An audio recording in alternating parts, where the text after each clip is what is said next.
Hi! In front of me is Motorola Edge 30 Pro, and today I would like to show you how you can rename it.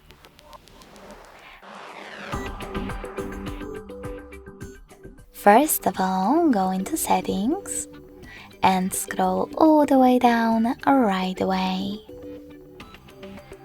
Then click on About Phone.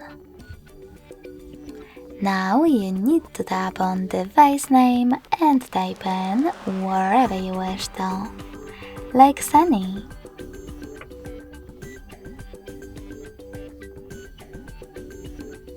When you finished, select OK and then confirm your choice by choosing OK in device name pop-up.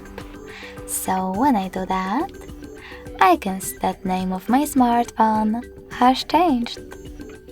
Thanks so much for watching. If you enjoyed this video, smash that like button, comment and subscribe.